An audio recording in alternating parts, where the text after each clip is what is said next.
আলহামদুলিল্লাহি রাব্বিল আলামিন ওয়াসসালাতু ওয়াসসালামু আলা সাইয়্যিদিল মুরসালিন ওয়া আলা আলিহি ওয়া আসহাবিহি আজমাইন। বিসমিল্লাহির রহমানির রহিম। সম্মানিত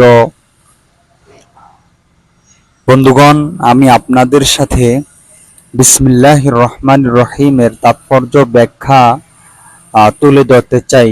আমাদের মুসলিম হিসাবে সকল কাজ শুরু করার পূর্বে আমাদের পেয়ার নবী হযরত মুহাম্মদ সাল্লাল্লাহু আলাইহি ওয়াসাল্লাম শিখিয়েছেন যে বিসমিল্লাহ বলে শুরু করতে হবে। তো এই বিসমিল্লাহ বলে শুরু করলে কাজের ভিতরে কি কেমন বরকত হয়, কি তাৎপর্য আছে, সেগুলো আমরা জানার চেষ্টা করব ইনশাআল্লাহ। সবাই সাথে থেকে সাবস্ক্রাইব করবেন। সকলকে ধন্যবাদ। বিসমিল্লাহির রহমানির রহিম এর অর্থ হচ্ছে পরম করুণাময় মেহেরবান আল্লাহর নামে। তো এই বিসমিল্লাহির রহমানির রহিম এর তিনটি কাজ শুরু করলে তিনটি কি ফজিলত পাওয়া যায়। এক নাম্বার হচ্ছে ইসলাম মানুষকে একটি বিশেষ সভ্যতা ও সংস্কৃতি শিক্ষা দিয়েছে। প্রত্যেকটি কাজ শুরু করার আগে আল্লাহর নাম উচ্চারণ করা সভ্যতা ও সংস্কৃতির একটি রীতি।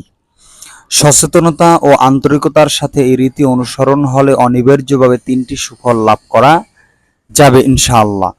এক নম্বরে হচ্ছে মানুষ অনেক খারাপ কাজ করা থেকে নিকৃতি পাবে, কারণ আল্লাহর নাম উচ্চারণ করার অভ্যাস তাকে প্রত্যেকটি কাজ শুরু করার আগে কথা চিন্তা করতে বাধ্য করবে যে যথার্থই এই কাজে আল্লাহর নাম উচ্চারণ করার কোনো ন্যায়সঙ্গত অধিকার আছে কিনা।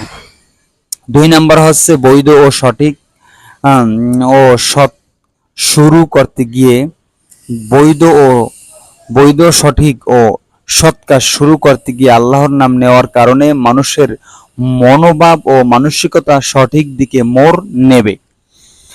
সে সময় সবচেয়ে নির্ভুল বিন্দু থেকে তার কাজ শুরু করবে। তিন নম্বরে হচ্ছে এক্ষেত্রে সবচেয়ে বড় সুফল হচ্ছে যে আল্লাহর নামে যখন সে কাজ শুরু করবে তখন আল্লাহর সাহায্য, সমর্থন ও সহায়তা তার সহযোগী হবে। সুবহানাল্লাহ। তার প্রচেষ্টায় বরকত হবে। শয়তানের বিপর্যয় ও ধ্বংসকারিতা থেকে তাকে সংরক্ষিত রাখা হবে।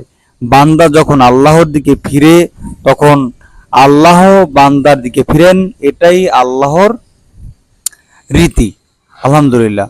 আমরা জানতে পারলাম আমরা ইনশাল্লাহ প্রতিটি কাজ শুরু করার আগে ইনশাল্লাহ বিসমিল্লাহ বলে কাজ শুরু করব এবং আমাদের অধীনস্থ যারা আছে তাদেরকেও এই সৎ উপদেশ দেব। আপনি চাইলে শেয়ার করে অন্যের কাছে পৌঁছে দিতে পারেন। আসসালামু আলাইকুম ওয়া রাহমাতুল্লাহি ওয়া বারাকাতুহু।